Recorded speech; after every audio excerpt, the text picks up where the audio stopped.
You can't stop me now. Can't stop me now. My feet have come too far for you to tie 'em to the ground. Can't stop me now. Can't stop me now. Set my sights on where I'm going at. They turn it back around. Can't stop me. Well, good evening and welcome to the Psychic Coffee Shop Afternoon Edition. We're talking with Lisa here about her new deck, the Soul Flower deck. How is it? What do you like about it? How'd you get into it?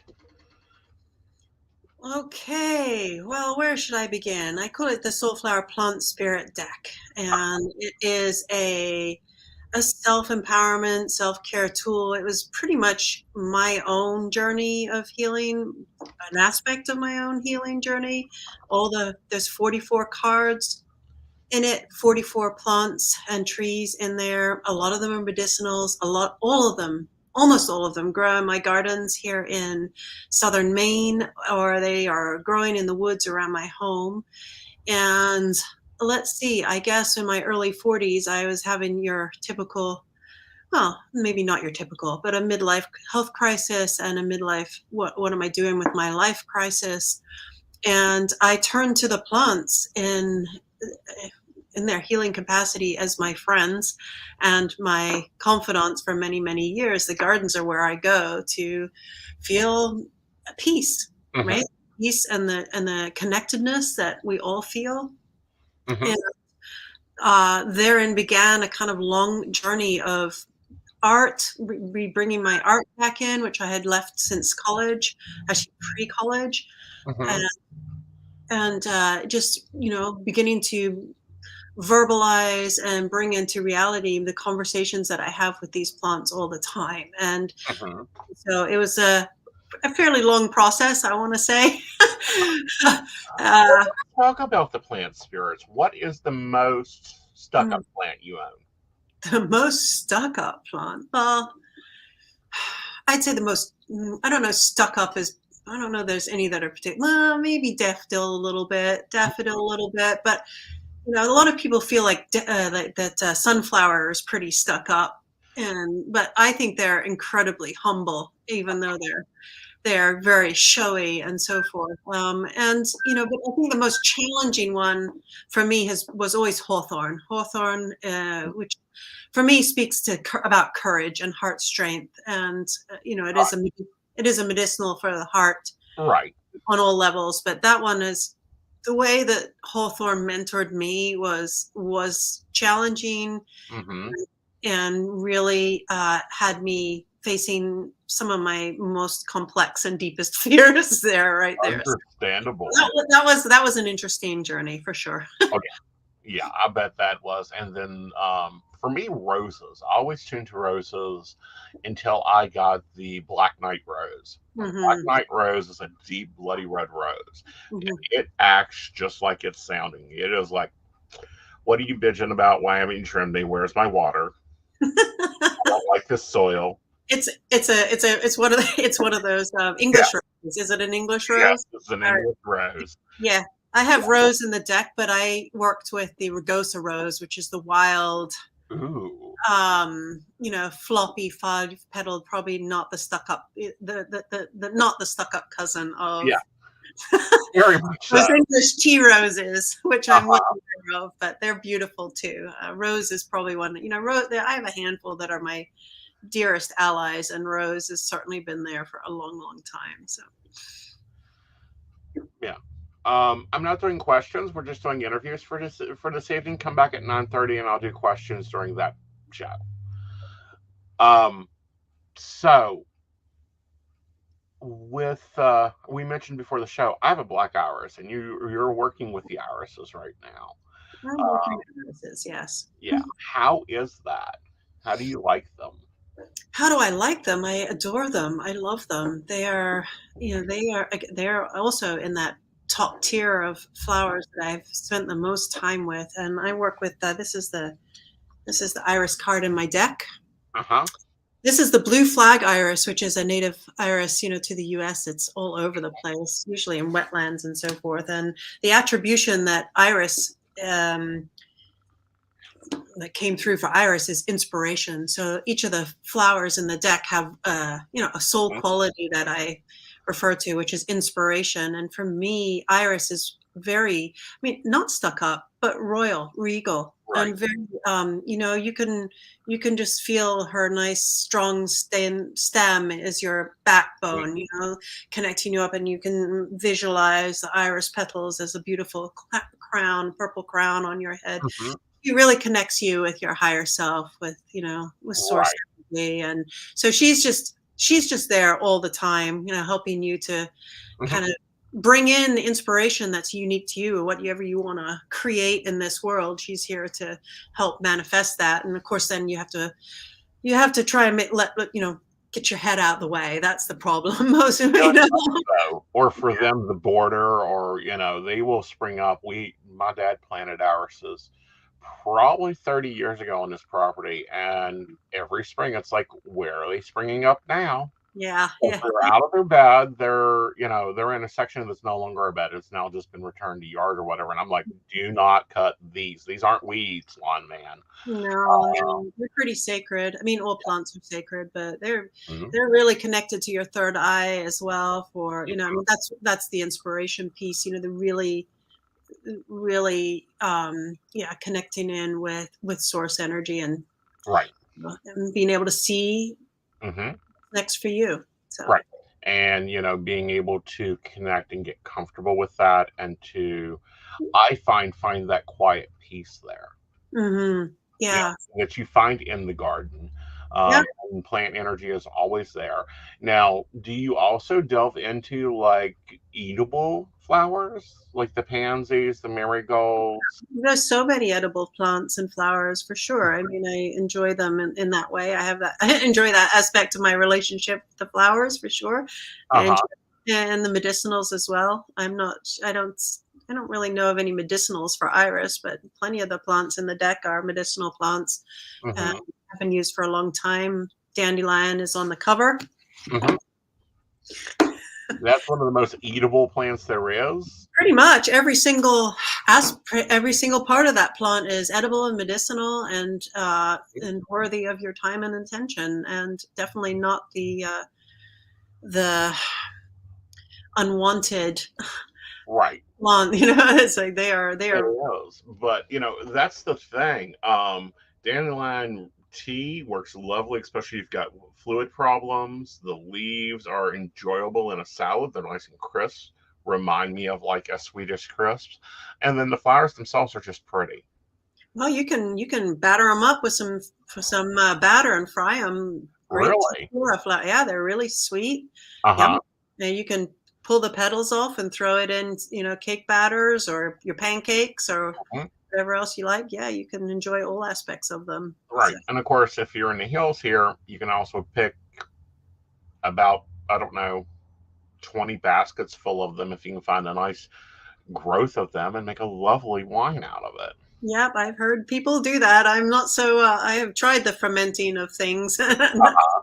It, the mead type thing, and it's uh-huh. actually turned more into a science experiment that is just for the compost pile. But I It's have tried. chemistry. It's chemistry, and it's very hard to do sometimes. Yeah. Um, Now, you also have a journal that goes along with this. How does that journaling system work? Well, the way I use Oracle deck is as a daily pick. It's a daily ritual, a daily practice, because for me, you know, I don't necessarily sit down and say, and do a full-fledged reading. You can use these cards as a full-fledged reading. For me, it's a gentle reminder. It's a gentle, like, pick a card every single day, same time of the day. Usually pick it in the morning. And my general question is, what do I need to be reminded of, right in this moment for my highest good, which I believe is for the highest good of all. It's how I serve. And I pick a card. And so I use that as a starting point for self-reflection, for meditation, and just as a filter with which to kind of help navigate my life and my day in particular. So the daily practice journal that I have, and that's only available on my website or through some of my my wholesale site, my retailers. Mm-hmm. It really is guiding you through this process of establishing a ritual that will build your own inner wisdom, build your own connection to your own inner knowing. And, as a daily, as you would brush your teeth or Right. as you would drink your coffee in the morning. It's as simple as that. It's a very simple thing. So that's something. And I also work really closely with the lunar cycles as a way to journey with the plant spirits. Many people prefer more shamanic practices to connect with plant spirits, and I haven't found that to be something that is aligned with my indigenous knowledge, if you like, my own worldview and how I connect with the plants. So for me, it's in my everyday waking consciousness. And so, working with the plant, working with the energies of the moon has really helped me to remember the cyclical nature of myself as a human being. And people talk about intention setting at the new moon and beginning the cycle there, and the waxing moon being an expansion and of your consciousness and your conscious awareness into what's going on in your life, where the flowers are showing up, how they they work it. So, and then the full moon is a time to have a look around at all the abundance that you have become aware of. And then the part that most people forget is the waning moon, which is the really most important part, which is the integration and the composting, the weeding, and not like this idea of like, I'm going to just release it and it's just going to be gone. And, and it's not, it's never gone. It's just recycled. And so like being able to weed out the things in your life that you really are done with. That you really, or not done with, but that you have learned what you need to learn from them, because I can guarantee you it's going to come back again in your life. That's the nature. But then if you've composted that knowledge that you've integrated, then the next time you have the same kind of interaction or experience in your life, you're going to have some resources to pull from. So you don't keep repeating the same old stories. I mean, that's the idea of growth and personal growth and learning. And that's how the plants are just so incredibly wise at supporting us in, being human. Ironically, putting yourself in a position of being in the natural cycle, starting to work with the moon and connect with the plants, and that's highly important. A lot of people don't. With a lot of our world being concrete covered, absolutely, and lights and lighting and we lost a lot of the inner direction that goes on. And I get a lot of weird looks or weird comments about, why are you still in West Virginia? Because I like 4 seasons. Yes. Because I like to walk out my back door and not see concrete. Right. And to be able to go out and mess around in my garden and play with my garden, and planting by the lunar cycle is very beneficial to the garden. It's very beneficial to the plants. That's a whole level of knowledge, isn't it? It's an incredible knowledge we're losing. Yes. That knowledge that a lot of people are losing, are the connectivity to the plants, because it's not active. We go to the grocery store. I would argue that we've completely lost that, but that's okay. It's in little pockets in like Black Hills world, and you have to go sit on a lot of front porches and talk to a lot of older seniors in their 80s and 90s and go. For sure. I think so. It's a recent complete memory loss, but it is really lost. I have 3 teenagers or young adult children, and I mean, they want to interact with their world entirely through a screen, essentially. Virtual reality, they can visit wherever they want to visit. And you can plant a garden in virtual reality. I do it. You can also do, I've watched them do apps or games, I'm not sure what they do, where they're actually like cleaning and cooking. And I'm like, dude, you can do that in real life. Here's a mop and a broom. Go do this. I know. They don't appreciate that. They don't think that's so fun. But anyhow. So do you run with the Oracle cards? Let's say you pull the hours. Do you change your daily schedule towards that energy? Do I change my daily schedule? No. I think I just allow it to wear it loosely around me like a cloak. Okay. That's how I use it. And so it's like, then I might find in my day things might unwind, or they might present themselves in a way where if I didn't have that as a cloak, if I wasn't wearing iris that day, then I might interact or react in a different way. But because I've brought it into my conscious awareness in that moment, and then I continually I put it on my altar. I put put the iris somewhere I'm going to see it. I put it on my phone. My screenshot for today Right. is, so I see it a lot. So I'm bringing it, and to me, that's really how we create magic. Frankly, I mean, I know there's a lot of ritual and other things that I don't necessarily understand, but for me, it's about bringing into conscious awareness what my intentions are. Right. And and I'll debate that. I think it depends on the witch, the person creating the magic. Absolutely. It's totally bio-individual. It's totally bio-individual. Well, and this is because I teach Wicca and witchcraft, and one of the first lessons I say, everything I teach you isn't wrong. Everything I teach you isn't right either. Right. You have to develop your own path. I 100% agree with that. That is to me is like the bottom line. Is like there's no one right way to do anything. I think we need the teachers and the guides, and we need our ancestral information to come through. But then ultimately we're creative beings, and we can interact with this world and however we wish to do it. We just like to do it. I think do that in an empowered way, not a disempowered way. So, how do you interact with your plants? Every way I possibly can. I, began my relationships with them, just working with them in the garden. You know how you talk to a pre-verbal child or a pet, or even an inanimate object, which I also believe has energy and consciousness, even, a spirit. You just sort of use your imagination, which is an incredibly powerful tool. And I chat to them. I talk to them. It took me a long time, I will admit, to believe that what I was actually engaging in, this conversation that I was engaging in, was between myself and another consciousness. But the over the years, you can't make the kind of crap up that you get, that you realize, and the way that the plants make themselves known to you. It's just, even across, I'll be working with Iris today, and I'm looking in my social media feed, and somebody's talking about a new restaurant called Iris Eats, in May. I mean, they have ways like that of just making their presence really known. You'll see somebody will be picking irises in their feed, or somebody will be talking about inspiration in the supermarket checkout.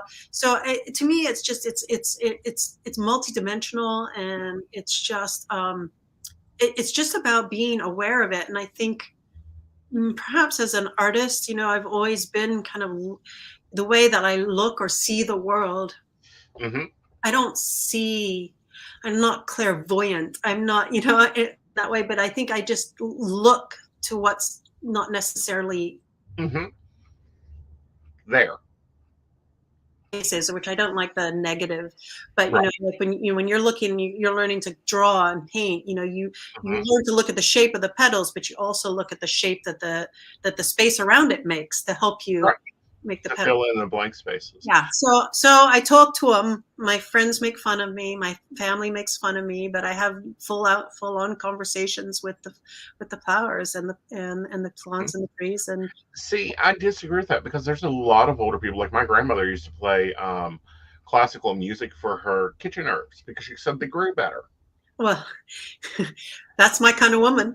Yeah. So in the deck, is there only flowering plants? Yes. Okay. Do you work with others? Do I work with others? If they come into my awareness, which they do sometimes, yes. But I mean, for me, as an herbalist, as a plant spirit medicine kind of, I'm not a practitioner. I don't work with other people specifically, but the 44 of them is quite a crowd. Yeah, that's a lot. It's a beautiful garden. That's a lot of flowers, and my relationship is like, if you had 44 close humans in your life, to maintain the relationships with all 44 of them, that's a lot of energy and work. And so to me, that's enough. That's enough for now. Right. And you see, plants have been used in so many ways. Like, I keep the mother-in-law tongue over here at my back door because it keeps Mhm. gossip down. Or, Mhm. bamboo is fabulous for money from China. I mean, every business owner should have bamboo in there. And you notice that in the American shops that you go to, they will have this beautiful bamboo plant. Uh, Mhm. so we have the folklore behind it. Yeah. And folklore is like anything else. If it don't work, it don't continue.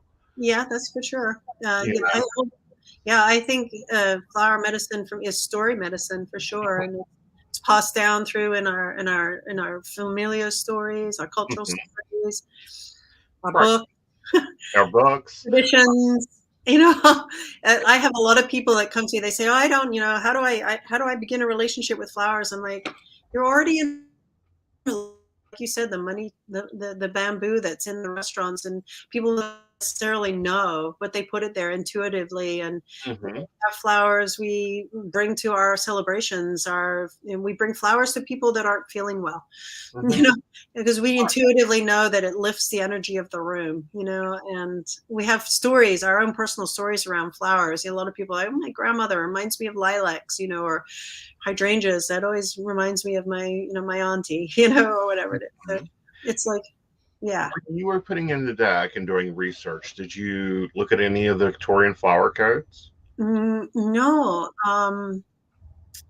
not specifically. I didn't do a lot of research specifically around these flowers. It really was my own kind of personal narrative. Hmm. Um, Having said that, a lot of the plants in here are medicinals: nettle, yarrow, Hmm. and as I mentioned. So I know the medicinals around them. So so I knew some of the personalities around them, the doctrine of signatures, very familiar with. Very important. Yeah, so I think so I definitely had that aspect of the plants in my mind, as I'm creating this deck, as I created it. So So when you were drawing the plants, did you have the pick me problem? Like, no, you want to draw me. No, you want to draw me. My totally, petals are prettier. totally. It was very funny because I'm like, okay, so hellebore was the flower that I was just visiting a friend in Boston, and I spent the day at the Isabella Stewart Gardner Museum, which is in Boston, which is an old historic house, and it has this incredible courtyard. It was filled with hellebore.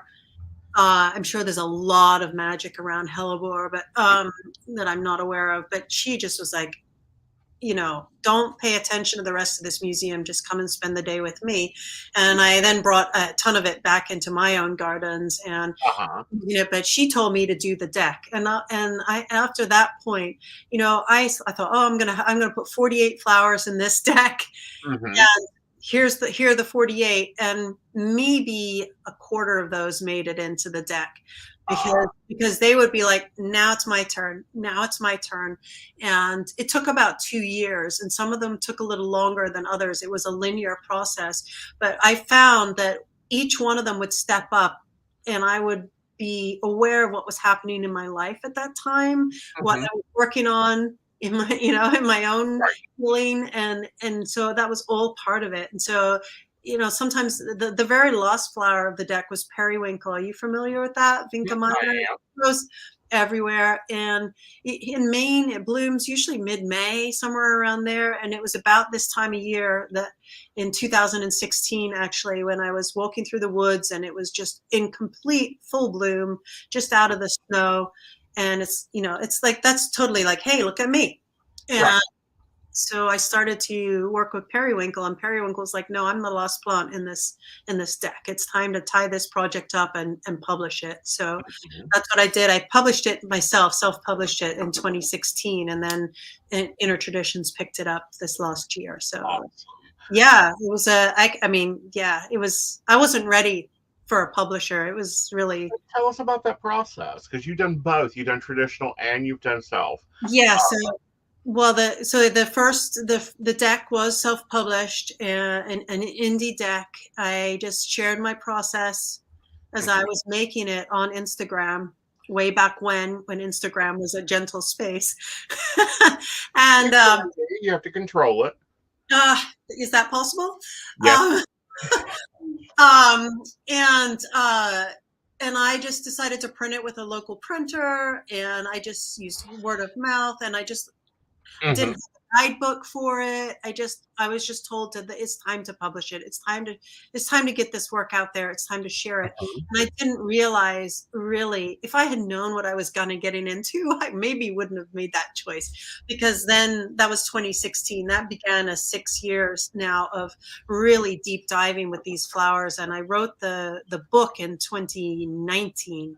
That's when book came out, and it has taken this long for me to find my voice around it. You talk about witch wounds, or like speaking up and talking about the plant spirits, talking about my relationship with them and how I use them and how I work with them and all that kind of thing. I didn't want to share that. That was really private and personal. Right. And the plants were like, no, it's time. You need to start speaking up. You need to share this work. And so it was a really beautiful, gradual, nature's pace expansion of this work. And now it's like now Energizicians has picked it up, and it's going all around the world, and it blows my mind. It blows my mind. It's not, and always these things are not. Between the decks is the coloring changes. Say that again? Between the self-published deck and the quality of the inner traditional deck. Yeah. How was the changes there? Like, were there color changes that had to be made? Not at all. You tell from the original versus the secondary publishing? No, I'm actually a graphic designer by trade. Oh, awesome.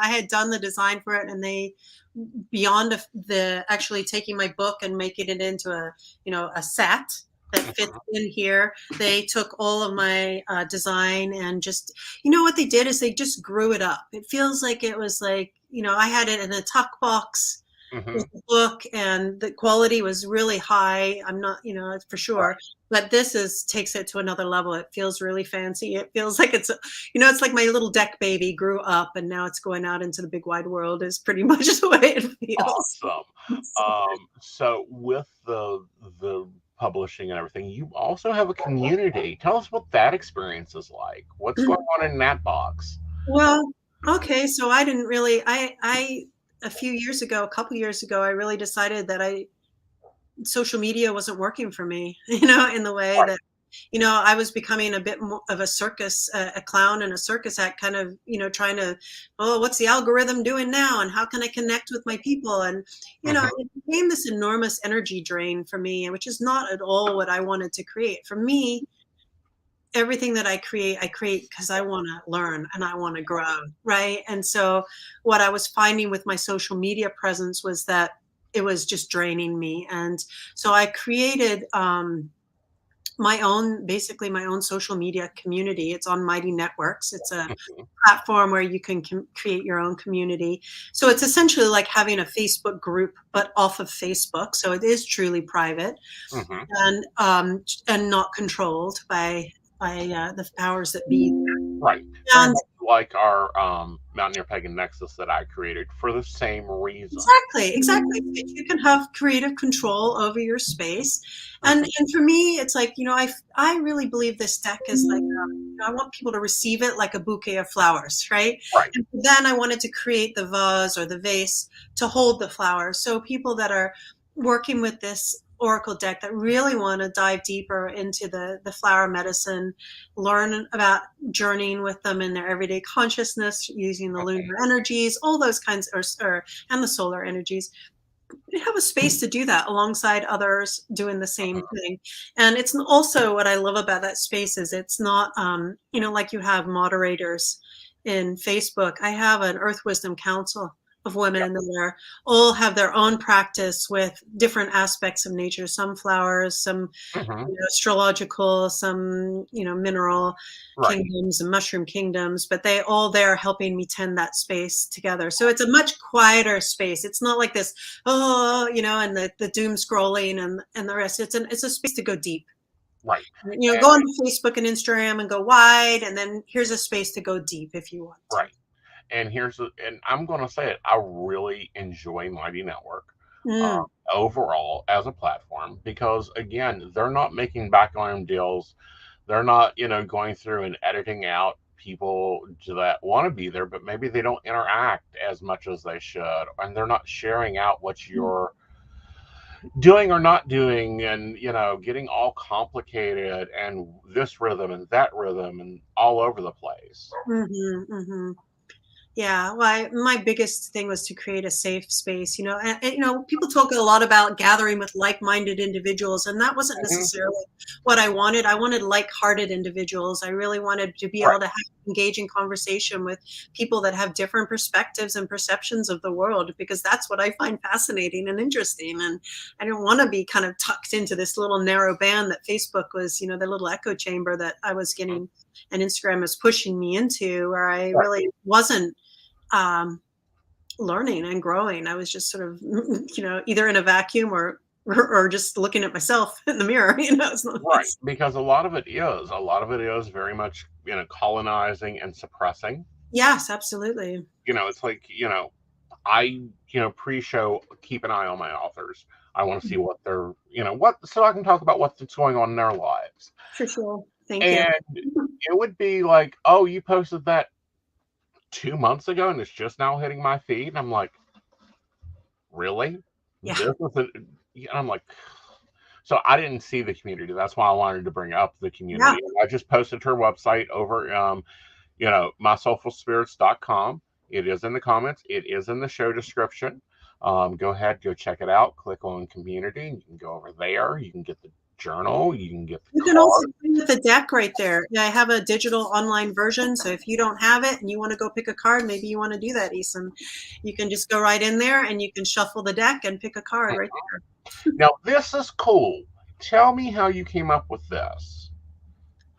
The deck? No, the digital version. Yeah, I just had a very talented programmer put that in there for me, because I just Awesome. wanted it to be accessible. So I Mhm. don't even collect people's emails on there. They can just go in and use it. I really wanted it to be accessible for Right. all of my work. I want it to be accessible. It's like I'm just the intermediary, right, between Right. I'm just Okay, I'm going to bring the website up so the audience can see how easy this is. We're going to both get really small on your screen. got it. All right. Share and share screen, Chrome tab, Sunflower deck, share. Okay, guys, this is how easy this is. There is no collecting of information. You just click here, go down, choose your card. Let's go here. Ooh, White Pine Wisdom. You want to go deeper into this, you can actually just click dig deeper and up pops the meaning. Now, this is very, very nice. You Yeah. can journal that. You could write off of that. What do you remember? Working with your thoughts. Hmm. This is really nice, even for those that maybe don't want the deck. Maybe they just want to play and see if it connects with Sure. them, which is amazing for the deck industry, because very often we'll get decks, we'll buy decks, we'll see this beautiful deck at the store, we'll get it, bring it home, open it up, and the best two cards were on the cover. Right. And Wow. it's not like everything. And, for me, I went to school. I wanted to be an artist. I was told Mhm. I shouldn't be an artist. I can't make my life. But I went to school for graphic design and marketing then. And I Uh-huh. really am grateful that I did that, because for me, that degree in marketing showed me absolutely everything that I dislike and despise about the way Uh-huh. we push people's pain points and market to them. So in all my work, I really wanted to do it differently. I wanted to appeal to people's hearts. And Mhm. if they resonate with my work, well, then have a play. And if you want to go deeper, go deeper. If you don't. But that way I can forge really meaningful relationships and connections, instead of like Right. saying, yeah, I'm going to fix your life if you buy this. You know, I'm Right. not. I'm not. You know. But what I like is cool, and this is really great, and this is the blend between the art and the tarot, well, the oracle card, sorry. If I really love the picture, boom, I can order the picture to go in my office. Yep, you can. You If, absolutely can. let's go here, let's look at this wisdom card, because I'm sorry, there are cards that really don't fit a situation. Hmm.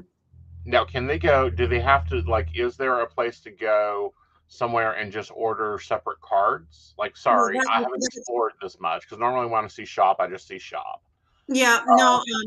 So the deck is the deck. I have that, but then you can get the greeting card if you wanted. I don't have all of the 44 flowers as greeting cards. I have a Ah, line of about 24. I think it's like 28 different patterns you can buy. okay, Mm-hmm. right, And that's another way if you're working with a flower or a plant more in right. depth over a longer period of time, you can put that card on your fridge or put it where you see Mhm. it.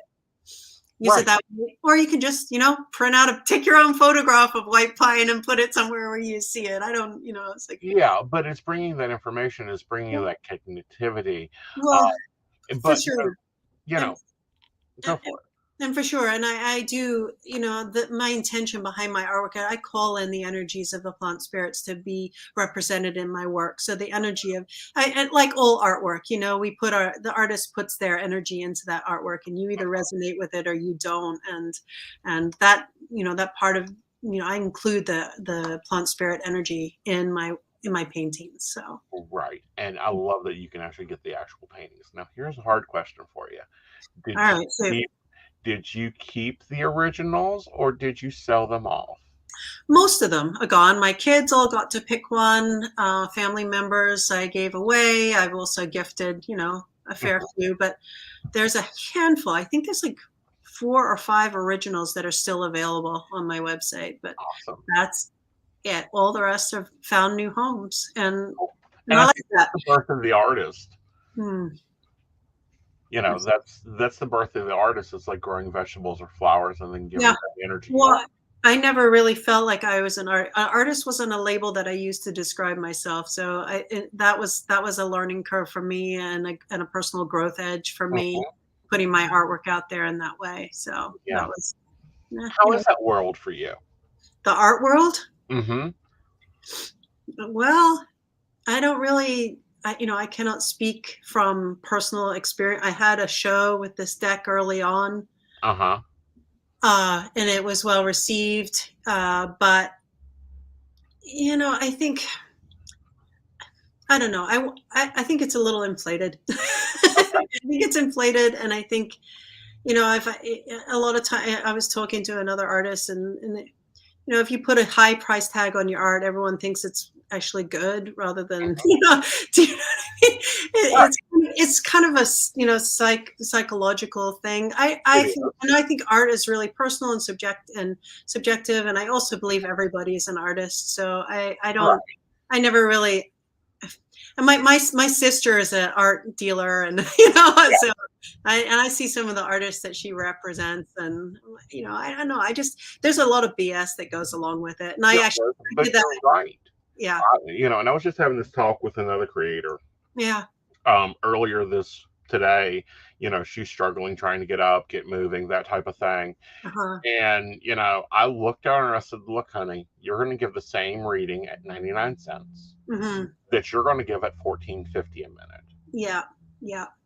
The question is which clients do you want?" And she goes, "I want them all, so I'll set it at 99." I'm like, "No, honey, that's not how this works. You could sell a painting for $4, and you can sell a painting for 1,500. Yeah. It could be the same painting, same size, same time it took to paint it. Mm. They're going to look at the $1,500 painting and go, "Oh, that's one of her masterpieces." And I don't know why that's here. Maybe that's a laminate. It is kind of a funny little psychological thing, but it's Yes. so true. It's so true. And having done a little bit of art history in college, Mhm. I really just kind of BS my way through that. I think that art is just so personal, and I think it doesn't matter if it's a $3 painting or a $3,000 painting. If it has meaning and resonance and energy for you, then it's extremely Right. valuable. So, It is. mhm. Okay, so you're doing something else, and I've played with them. And when I say played, that's what I mean is I experimented because I have experiments that I do. Mhm. Flower essences. Mhm. Tell us about that. What's the theory behind it? How's this working out for you? Well, this is a beautiful collaboration with a local herbalist. I don't make them myself. But flower essences to me are, they're a vibrational medicine. I grew up in England. I used homeopathy, which Mm-hmm. is another vibrational medicine. I've used it my whole life. It's been around for several thousand. I don't want to say that. I It's don't know been how long. around for a very A long time. long time. It's very well respected in Europe. In the US, not so much. But vibrational, it carries the energies of the plants in a menstruum that is then you can then Hmm. take, kind of like a herbal medicine, but there's no actual plant material in it. It's Right. purely vibrational. So for me, I think you can work with the plant spirit medicine any which way you like, and depending on how sensitive you are, like if you are depending on how sensitive you are and to the level of what you Hmm. believe, and how the depth of the healing, how Hmm. long, the chronic level of the what you're working with. If it's really dense and you've been carrying the healing for a long time, like let's just take dandelion. You're going to want to be taking the medicinals. You're going to want to be actually taking the Right. tincture and the physical properties there. But then as your body heals and lightens up and attunes more, then well maybe you'll just need the vibrational medicine of the flower. And so you're taking the flower essences is is really potent, I think, because it works more on your emotional body, which is really integrated into your physical, right? It's not Right. separate. And then, but I also believe you can just call in the plant spirits, Right. to surround you and help you. So I mean, but you have to be in relationship with the plant at that point, Hmm. or really, yeah. So it's a very sacred process creating a flower essence. And I'd also think that flower essences, like these cards, it's about the story medicine. It's about what, my Hmm. experiences, what I'm sharing with it. That's my Right. perception of it. The medicinals are kind of set in stone in a way. Right. It's a liver detoxifier, dandelion. It's a, Hmm. it's a bitter, da da da da. But the vibrational medicine can be very personal, and Hmm. there's different perceptions of it. Right. And so I think that they work in tandem really beautifully as well. So Good. so I think that vibrational medicine is the medicine of the future for sure. Hmm. As we reconnect with the earth, and we perhaps move away from pharmaceuticals with all of the pharmaceuticals we need, but there's no pill that's going to fix anything, and 99% of the time you have a side effect also. Right. So it's You got to figure it out. you gotta weigh it out. But I think healing. I talk a lot. Healing is not the same as curing. Healing is more of a for me is a more of a energetic and emotional Right. concept, rather than a like the wound closing up concept. Right. And it's an ongoing process. And vibrational medicine and flower essences are incredibly important, helping us to Hmm. own and process and work through our shadows and our stories, and our Our trauma. generational healing. Mhm. So I'm going to ask you. Hmm. You have, let's say you have someone wanting to join this journey, but they're not just wanting to do the cards. Hmm. They're not wanting to just do the journal or and go to your website and, in their little notebook. They want the 5-star, do everything. Hmm. They want to do the flower essence. They want to do the journaling. They want to do the daily pulls. What's your recommendation to them? How do they start? Like they're brand new, never done any of this. Well, join my email list. Join my email list. Every month I send out one email, kind of like an old school newsletter, that shares my stories, shares what I'm working on. It shares an in-depth discussion on one plant. It includes a journal page, a coloring page for you to use. It includes links to other blog posts that I've written about the plant. It Mhm. really gives you a better understanding of what's going on in my community. Get to know it. Follow me on Instagram, follow me on Facebook, and see if it resonates. That's what I would tell people. In your heart if it's really for you. You don't have to go all in and buy all the things. Just go and play and see if it resonates. And if it does, it's a journey. You take a little step, you do a little one thing and then the next and then the next. And there's many other flower essence and plant spirit medicine practitioners, and the nature and the universe is going to put those people in front of you. You're going to walk this journey. If that's what you want, that's what your journey is supposed to be. So I would say get to know my work. I'm very, I have made it my mission to share as authentically and as in-depth as I can, because I'm just I'm no expert on anything other than my own life, and that's debatable, right? No, you're a journeyer, so you're an expert on the path you've walked. You know what potholes are. I don't know that I'm an expert on the path that I've launched, but I am a wholehearted embracer of what what lights me up, and what was the hardest? I call them sparks, potholes that you've gone through with this deck.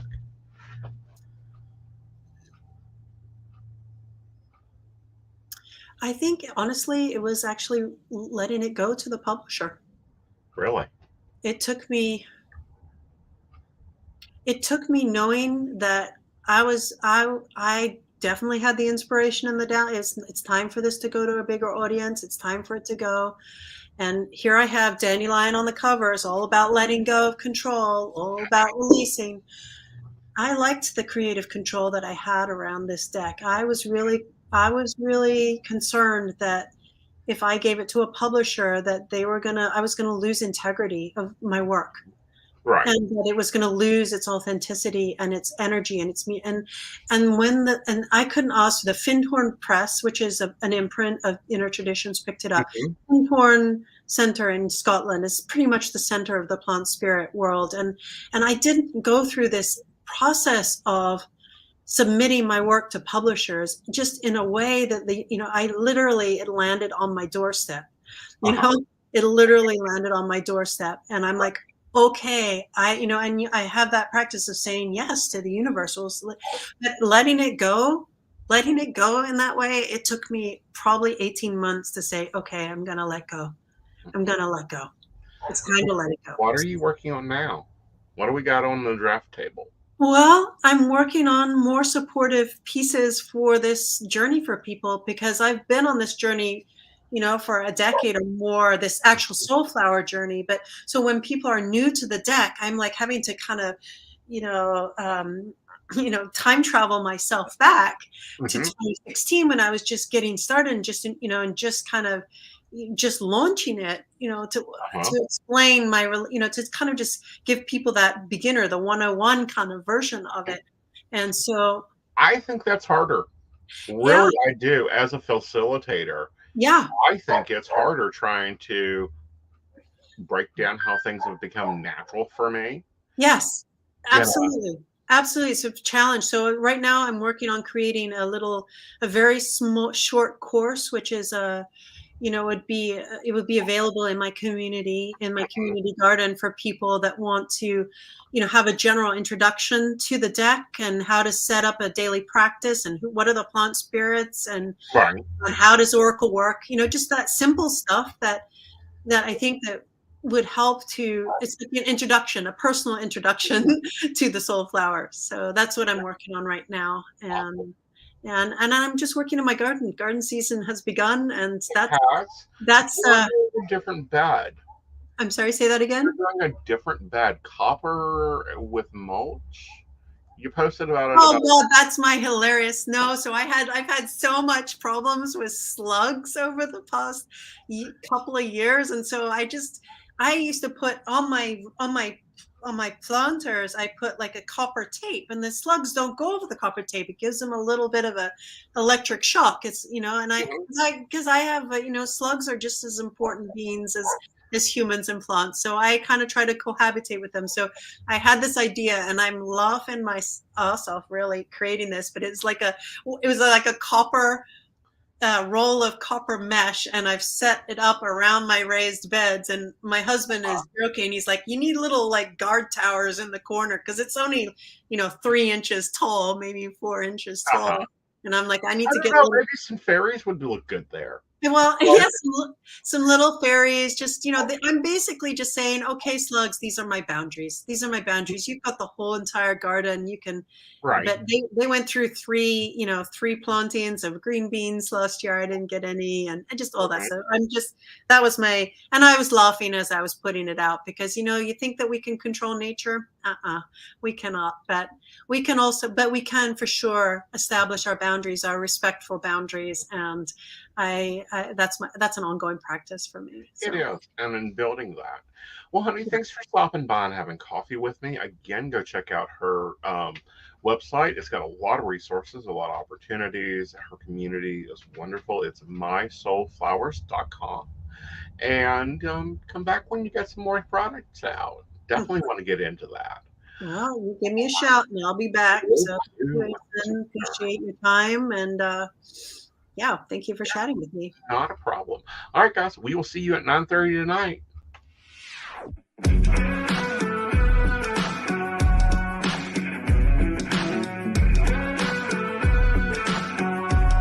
You can't tell me the deck is stacked.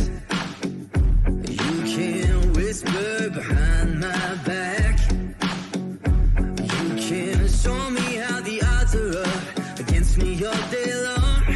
But I've been through the fire and come out alive, and there's no more fear in my eyes. Oh, now I'm rising, and you can't bring me down. You can't stop.